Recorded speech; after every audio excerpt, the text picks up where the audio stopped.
We are so excited to have these two presenting today. My name is Dr. Carol Salva. I'm real appreciative to Dr. Katie Topple and Ton Nguyen for helping me do this MLSummit every year. Check out the website at MLSummit.net.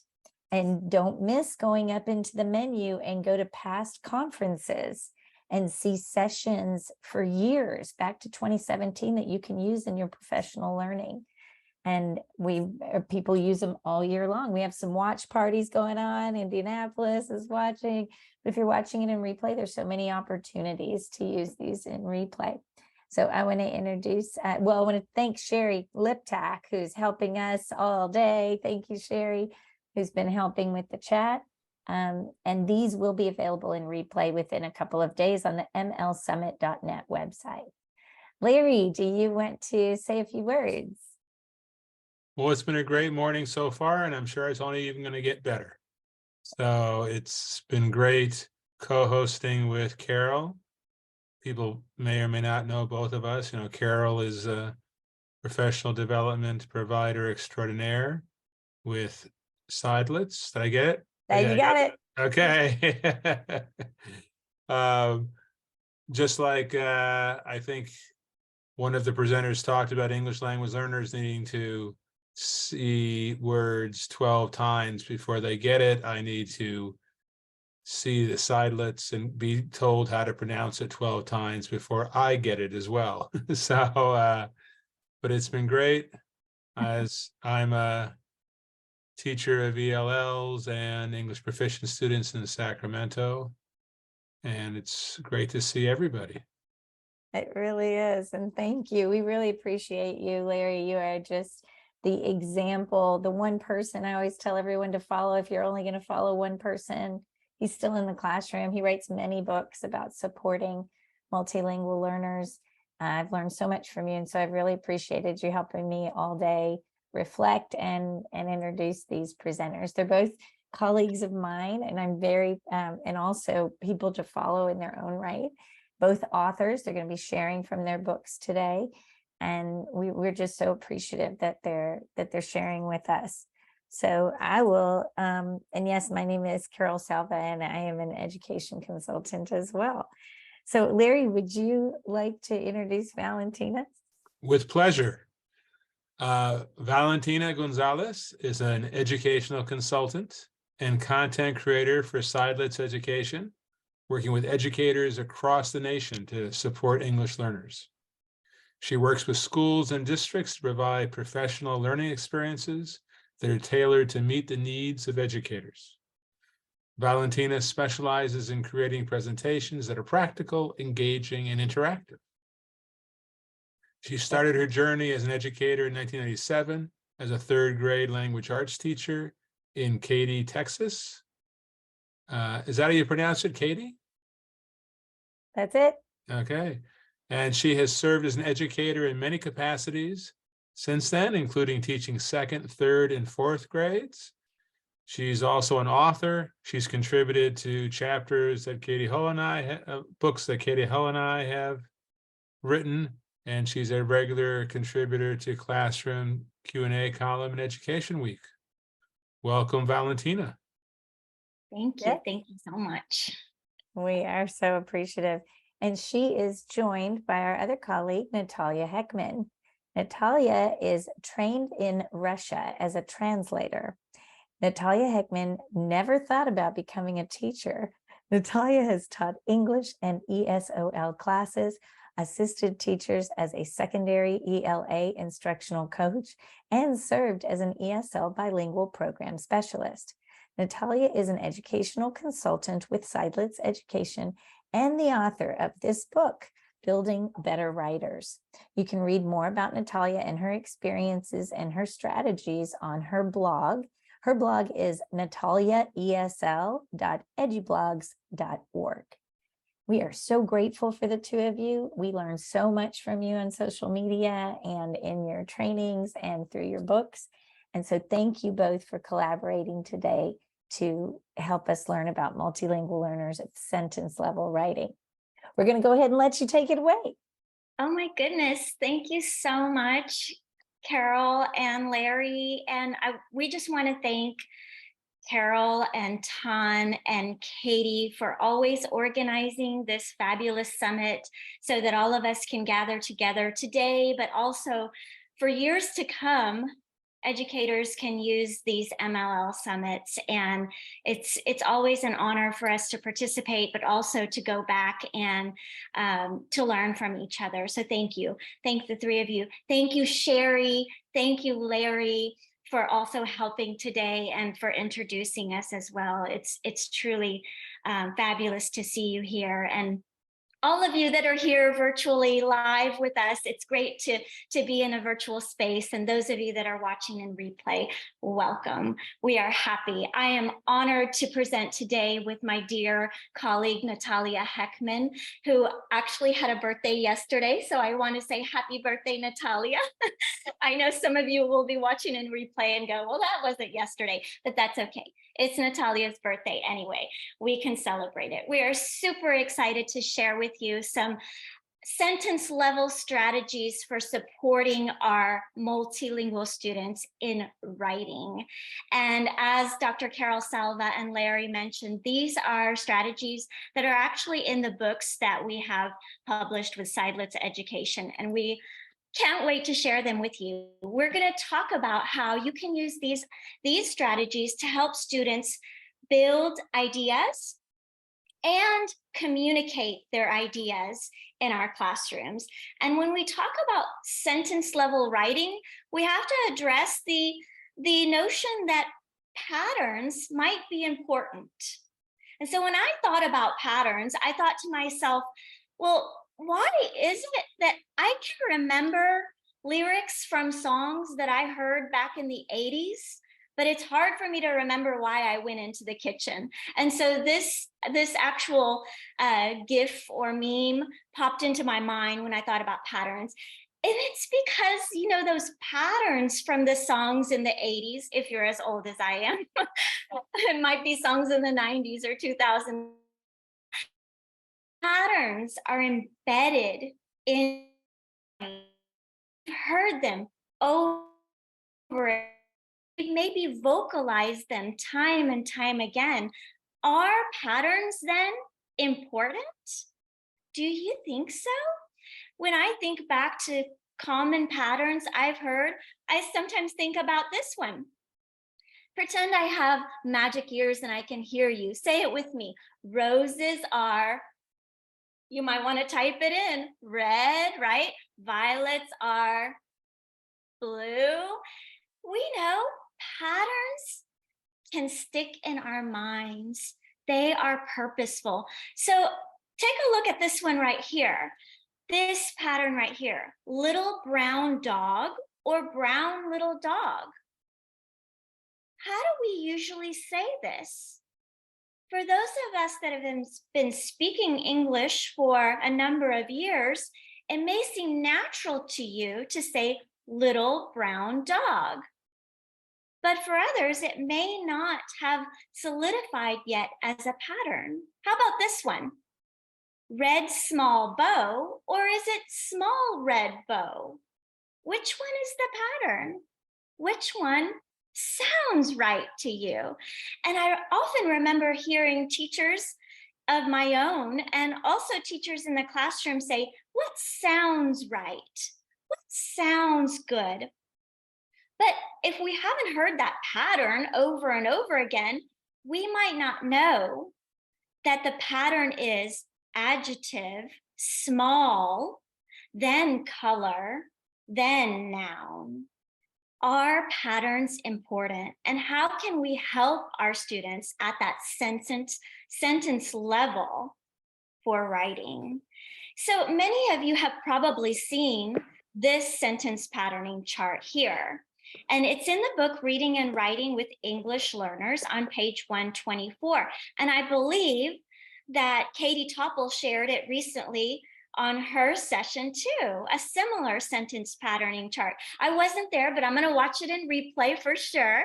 I saw it in a tweet. I know you all are tweeting out there using the hashtag MLSummit, right?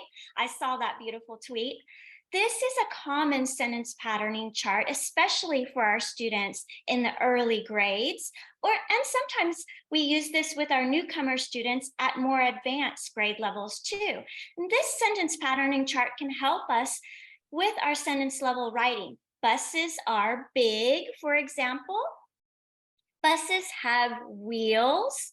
We can even take our students into more lengthy and complex sentences. Buses can take kids to school. Make it a phrase at the end. But how can we use these sentence patterning charts to create even more advanced sentences for our students? So this sentence patterning chart here, and I'm going to share a link with you in the chat so you can take a look at this sentence patterning chart in more depth, even after today, after our session. This sentence patterning chart can be variated. You can change it up a little to meet your students' needs. I actually learned this one through Project GLAD. And I love this sentence patterning chart because we can use it in many modalities and content areas. We start with the noun here. And you notice in this one, I've used visuals. But I don't always have to use visuals. I can use visuals and words, or I can just use the words. So here I have a car and a bus and an airplane and a bicycle. Now I'm going to have students brainstorm the adjectives that go with these nouns. So we list them in the adjective column, and now we read them orally. And after we list the adjectives, we could put in an article as well. So we've got the big bus. That's not a complete sentence yet. Let's move into the verbs. We're going to brainstorm all of the verbs that could go with these nouns and adjectives that we've listed. We brainstorm these as I write. They dictate and I write. We orally read these verbs. I want you to notice also the color coding that's taking place in this sentence patterning chart too. This is intentional. And when I was in the classroom, I used distinct colors all year long for all of the charts and visuals. I always used blue for adjective. I always used orange for verbs. I used purple for adverbs. And I used green for my prepositional phrases. This was intentional all year long because I wanted students to start to brain imprint these colors for the parts of speech, and it became a scaffold for their sentence writing as well. Now we have brainstormed our prepositional phrases. Now we can start to verbalize these sentences. I model first. So I use language, we use language, you use language. That's the gradual release of responsibility I want to move our students through. So I may start by first modeling a sentence, and I'm going to show students on the chart how we do it. The red bike races around the block. Let's say it together. Let's read it together. The red bike races around the block. Now you try with your partner. So they're going to try with their partner as I'm listening in, and I'm going to really be attentive to any kind of misconceptions, to clarify errors and mistakes. And we're going to move into verbalizing this as a class. Next, they're going to write their sentences. So a lot of supported, guided practice, use of visuals. We can even get up and do some movement, body, TPR with this. Students love the sentence patterning chart and moving it up. And I will tell you that using this sentence patterning chart is not the end of it. There is a trading game you can try with this also. So I don't know if the link has already been put into the chat, but to extend this sentence patterning chart, you can try a trading game. And if we can get that link put in the chat, you can take this to the next level also. Again, This strategy and many more like it are in the book Reading and Writing with English Learners. And I hope that if you have tried it, you'll share with us ways that you've tried the sentence patterning chart and maybe some extensions too. I would love to see it. And I am going to hand it over now to my colleague, Natalia Heckman, so she can share with us some amazing strategies to support students in writing as well.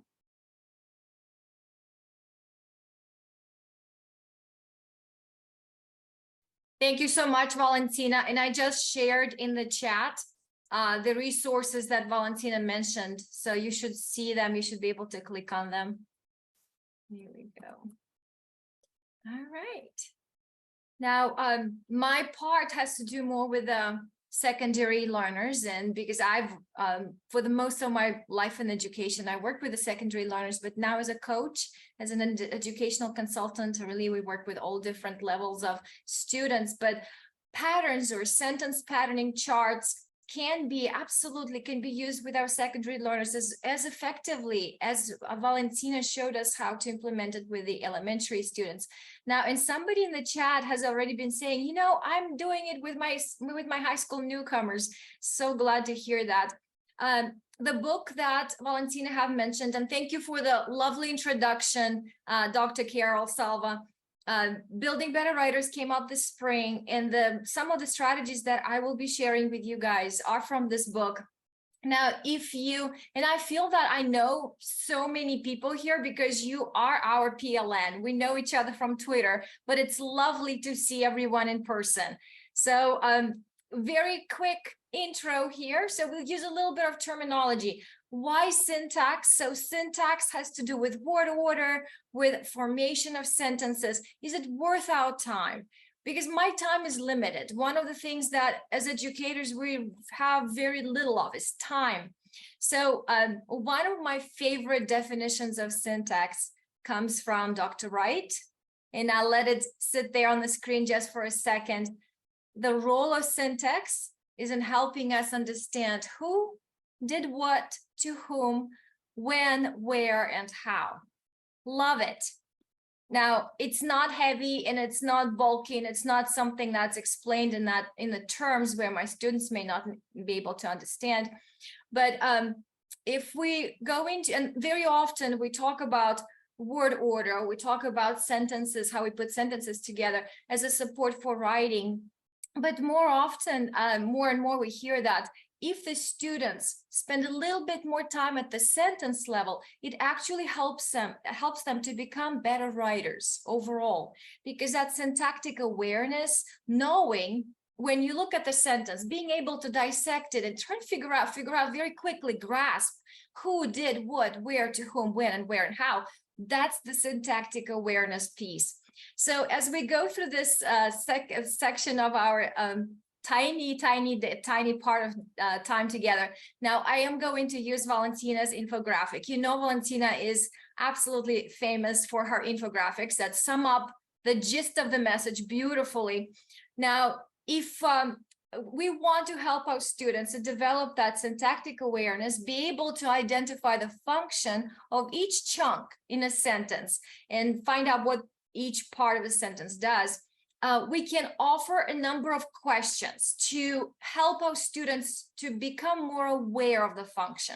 So here's an example, and I hope you guys follow along with me. So in each sentence, and I know that Valentina talked about color coding. So on my screen, you see that there's a little bit of color coding there. We can identify subject, verbs, object, and verbals. So here's an example that we're going to do together. If I display a sentence on the board, and that helps our native language speakers, native speakers of English as well. So it's not just for language learners. It just raises that purposeful noticing or ability to connect the part of the sentence to its function in the meaning of the sentence overall. So if I have a sentence like this on the board displayed, an old man walked slowly to the bus stop. my goal is to help the students to break it into the pieces and put it back together so that next time when they are to write the sentence individually, they can use those parts to make whole. So I'm going to say, who is the sentence about? Guys, could you play along in the chat with me? So if you are to answer those questions, and in the very beginning of the language learning journey, we teach those questions to the students. So even your beginners can participate. Who is the sentence about? The man. What kind?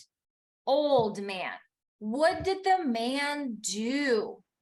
So I'm going to move to that part and I'm going to point it and I'm going to say walked. How did he walk? Slowly. Where did he walk? To the bus stop. Notice that last part. Now, as a language teacher and as an enthusiast, let's say, as a grammarian, I'm going to say, I can break it down even further in the prepositional phrase, and I can go into the technical definitions, but I don't want to do that right now. I just want the students to see that this phrase right here is the place. And I love that Dr. Topol attaches pictures to her instructions. So that makes it visual. If I have a visual next to that sentence, so I'm helping students to make that connection as well. So let's say that I have for any sentence like that, I break it down and I ask the questions purposefully for each part.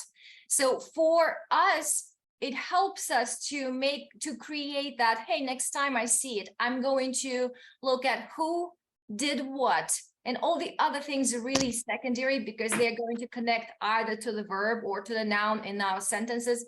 But this piece does not take long. So all of us as language teachers, especially in the ELA classrooms, we may start our day with a warm-up. We may have a sentence. We may do many things with that sentence, but it only takes a second to ask the question, to point and track the text, connect it to the picture, and help students really identify those functions in a sentence.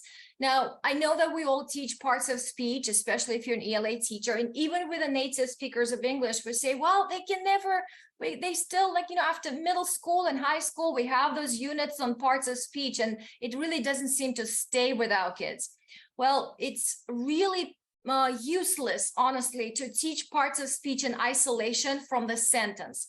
The only reason we have parts of speech in a language is so that we could put categories of words together. So when we look at the sentence and we see that syntax says putting words together, it's actually putting categories of words together. And word categories or parts of speech, they're very similar in all languages. Every language has a verb. Every language has a noun. So those things that we ask students to notice, it's not new. They have it in their first language. They're just becoming a little bit more aware. I know cross-linguistic connections is a buzzword in education, but in this particular case, it's so purposeful and it's so useful and it's absolutely meaningful when we are noticing those things and asking students, what about your language? In what order would that be structured? So as we look at the practical side of it. So if I look at this sentence on my board, it's syntactically, it's quite heavy. So if I say, the girls walk down the street, talking, laughing, and window shopping. Now, when I ask my students to just ask those questions, so I'm going to do the same thing. The goal is to show that no matter how complex the syntax can be, I can still help them with those function questions to bring that syntactic awareness. So who is this sentence about? Tell me in the chat, guys. So play along just for a second and I will do another one a little bit more difficult. The girls. What did the girls do? Absolutely, the girls walked. Where did the girls walk? Down the street. The girls walked doing what? Notice how I asked the question. My question is going to structurally match the answer or match that. They doing what? Talking, laughing, and window shopping. So absolutely, you're awesome. Now, the page number that you see is actually the page number from the book, and it's a picture from the book.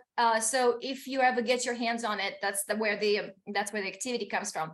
And it's inspired from Jeff Anderson. If you're in Texas, you know who Jeff Anderson is. So it's a big name in education in the ELA world.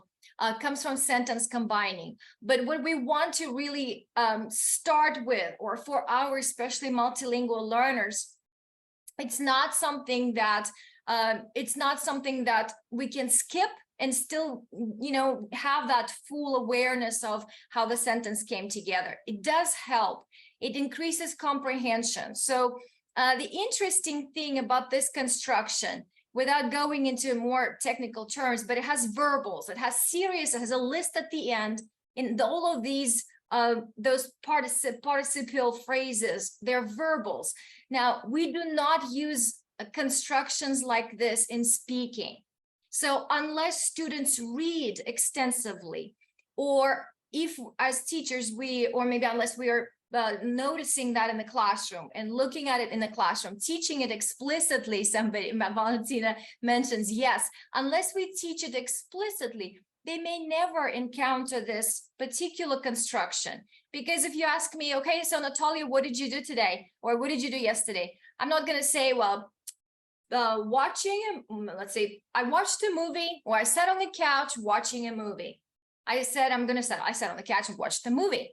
So we do not use some of the heavy constructions that our students are asked to punctuate on those assessments or tests at the end of the year. We simply do not use them in oral speech or in oral language. So they are a part of our written language system. They're part of the academic language. Our syntax is slightly different from oracy to literacy. So when we're looking at our next example here, so I modeled one, we're going to do one more. For this one, I will ask you guys to play along with me. Would you look at the sentence chunks? So you have a couple of pieces there. Now we're going to play through the sentence combining. This pattern stays the same. We're doing, so we do part together. Who did what, where, doing what, doing what, doing what. Looking at the sentence chunks on my screen, would you please build a sentence in the chat following the pattern that I have at the bottom of my screen there? I'll get you started. What kind of bear was it? Absolutely. The black bear. All right, let's keep going. So the black bear did what? Charged. Awesome. Now, the black bear charged where? Towards the trail. I see those coming in. Awesome. Towards the hiking trail. Doing what? What else was the black bear doing? Stomping, growling, and snorting. You guys are amazing. So thank you for helping me out there in the chat. I didn't even have to drop the sentence in. I was typing it along with you, but you got it. Now, when we noticed that I've been doing this for so many times that my hand just goes up and down, and I did not plan to use the gestures to show the sentence or pitch contours of the sentence of that.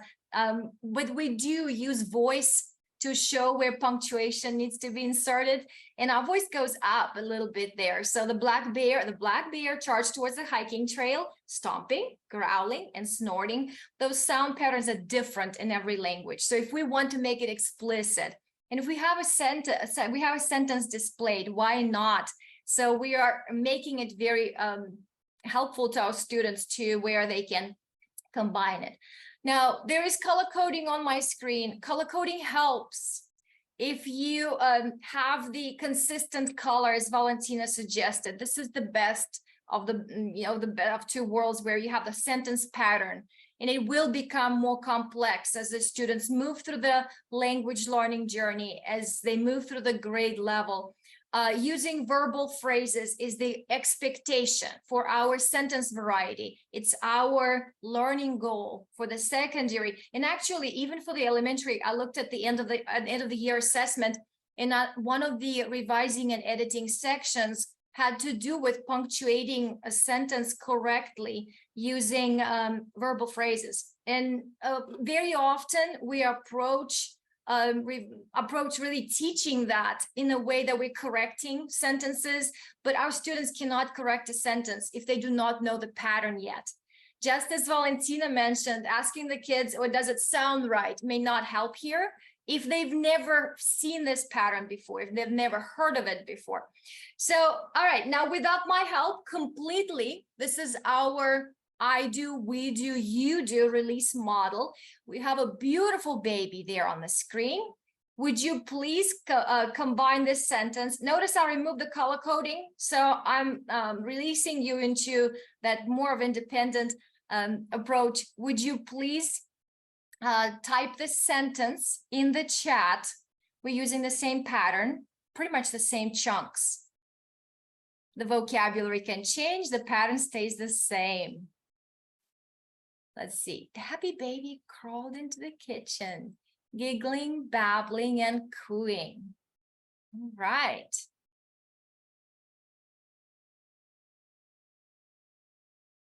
Awesome. Thank you so much.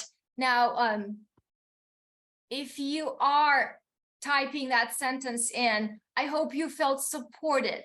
Now, if our students, and notice that if I honestly, in the classroom, I want to make sure that before students combine anything or focus on the structure, that they're very clear about what the words mean. So if it takes a second for me to clarify the word, look up the word, use the picture to explain what the word means, I have to do it before they can do anything for structure. You cannot combine things if you do not understand what the vocabulary means. So that's why very often it's beneficial to use the familiar vocabulary when we introduce really new structure to the students. A couple of questions sometimes comes up. Well, wouldn't it be maybe not challenging enough for my native speakers of English? Well, the answer is really the beautiful nature of the generative nature of language helps us where if I use that structure, I know that structure, I'm going to use the vocabulary at my level. So if I'm a beginner, I'm going to follow the pattern. On my own, I can plug in the words that I know.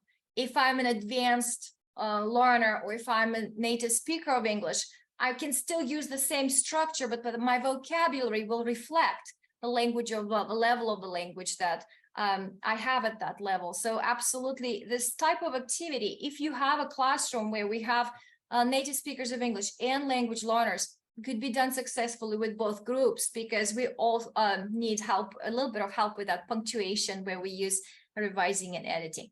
Now, I did see a couple of questions there regarding, would I use it from the authentic or the reading that the students do or their own writing? Absolutely.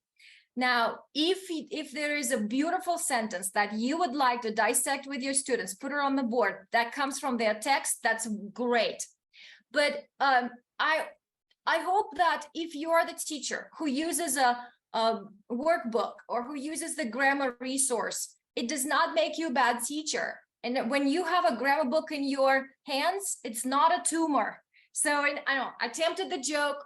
This is something that sometimes comes up in sessions. Is it still that authentic language acquisition if we use some of the additional resources? Now, as a teacher, because I want my students to have a specific, or to have a range of sentences, to have several patterns under their tool belt, I need to know what patterns to teach.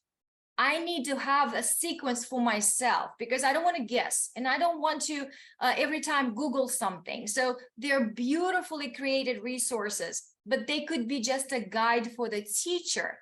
It does not mean that you will be doing every single exercise from that workbook with your students. It's just for us as teachers to know where to start, where to go next, what are some examples. And quite frankly, sometimes I need help to see what the pattern looks like, so that I could write a more authentic sentence together with my students, but I need to see many examples. So those are great. I'll show you a couple on my screen. Of course, Jeff Anderson, his older version of his older book, Revision Decisions, my favorite, absolutely. He has newer books that I adore, love the Patterns of Power for high school. Now, Don Kilgallen and Don and Jenny Kilgallen, they write books on sentence composing. So if you have a chance, look into their resources. Their elementary book that you saw on the previous slide was quite rigorous for my high school newcomer kids. So that was when I looked at the sequence and I looked at their what types of patterns in the elementary. I'll go back a slide. This one that's on the board. When I looked through the just table of contents, the patterns that is included into this workbook was plenty rigorous for the students in any setting at the even high school level. Now the last one, I wonder if you see any of the, if you're familiar with this one, Harry Noden has a great book. It's called Image Grammar. That's where the concept is displaying the visual and has a sentence that comes with the visual. So it's like paintbrush or brush strokes. That's his terminology. Every time we create a sentence, it's like adding or learn a new sentence pattern. It's like adding an extra brush stroke to our palette of syntactic resources. So these are all beautiful, and they create a good guide for the teacher so that we're not guessing. So we know what is something that our students need to move forward with language, to go beyond compound and complex sentence. Of course, that's the foundation, but there are just so many more sentence patterns that could be helpful. And again, that may not necessarily be a part of our oral language. Now, in the session with Dr. Beth Skelton and Ton, there was something mentioned that I thought is so in sync with this resource that I wanted to drop in the chat. Now, we talked about flipping the sentence where we're not only always start with a conjunction. So if you look at this slide, and these are my warm-up slides from my class that I created a very long time ago, they follow a complex sentence patterns from Jeff Anderson. Now, for each slide, you would have a sentence, you would have an example, then you would have a sentence stem at the bottom that encourages students to use that pattern to create a sentence two different ways. You can start with a conjunction, or you can have the conjunction in the middle. So you have the sentence stems for both varieties. And there are quite a few. So I remember this warm-up lasted quite a few weeks of school. So that's where we started with complex sentences. There's a visual for both. So there's when we paint that picture, we have a visual for the sentence that helps with comprehension. Typically, they're really catchy type of visuals that I hope you appreciate. Those roaches there, not as good as tapeworms. So if you attended that session, I think that took the cake there.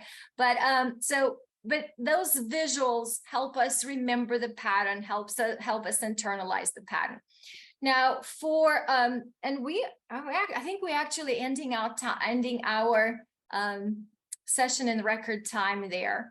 But I think it's early in the afternoon. I think all of us kind of like really excited to start getting all our resources in order. Now, Valentina and I are so appreciative of you being here, attending our session. If you have any questions, please shoot us an email, follow us on Twitter. We will share I'll link everything. I'll link my blog. It has lots of different activities that I share from my classroom. And also Valentina has a beautiful website where you have so many resources collected over the years with infographics that we all love. So nice to meet everyone. Thank you so much for being here in our session. Now, this is our closing site, and we're at, let's see, 12:45. So we'll have 5 minutes left over if Dr. Carol Salva can give us some guidance or some closing on the closing note there. Absolutely. We are putting some links in the chat over and over again, because so many people are saying thank you and how amazing this session was. So you'll find links to their websites, links to how to their books websites. Their books have websites. And we really appreciate you, Valentina and Natalia, because you're just a wealth of knowledge. Like other presenters today, you share so much for free. And so definitely folks want to be following you. I wanted to ask Larry, I wanted to say a few closing things that I think will be important for people. But Larry, what takeaways do you have from this amazing session that was just so practical? Well, I suspect I speak for many teachers of ELLs when we think in terms of, when I say that writing is in many ways the most challenging skill to teach our students. And the strategies that Valentina and Natalia offered here today and in their books are so helpful. I think, there's more and more attention to the idea of working with students on sentence level writing and how that pays off. So getting these practical strategies are very, very helpful. Absolutely. And I think we've had a nice range of different types of support here today. It's so much, you could feel overwhelmed by all of the great things that were shared across the sessions, but you don't have to. You don't have to, because they're all going to be available in replay. The links and resources from all the presenters will be linked on the MLSummit.net website. Sherry Liptak, big, huge thank you to you for being here for all 4 hours and helping with the back end of everything. Larry, I can't thank you enough for helping me MC this. You're amazing. And I'll be your sidekick any day, Carol. he wrote something nice to me in an email, and I'm framing the email. Anything that Larry tells me is just so nice. It's just my extreme honor to learn alongside you. Thank you again, Valentina and Natalia. I have both of your books. They're wonderful resources that we use. And thank you for all the extra resources that you put on your websites for these books. So also, I want to mention that almost every presenter is consulting and working with districts. Ton, Beth, Katie Topple, not as much, but in the summer you can get her for keynotes and things like that. Same thing with Dr. Echeverria, are in the field supporting districts in your districts, coming to work with you and personalize this.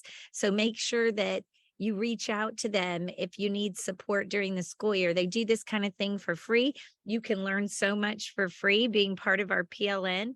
But when you want all your colleagues on board with you, reach out to these presenters. They do phenomenal work. So thank you, everyone. We do hope that you use these sessions with your colleagues as your own DIY PD. On the MLSummit website, Ton Nguyen, Dr. Katie Topple, and I did a live chat last week with lots of resources and ideas of how people use these videos all year long, watch parties and part of professional learning with their community. So we hope you take some of those ideas and share some of those ideas. There's some watch parties going on right now, and we appreciate you. Katie and Ton, did either one of you want to unmute and say anything in the last few minutes here? We are so inspired that you could have been anywhere today, but you spent 4 hours today with us for your students. We will never meet your students, but we know that because of the work that you're doing, you're making a better place for students like me. So we are so, so grateful for you showing up during your summer. Thank you.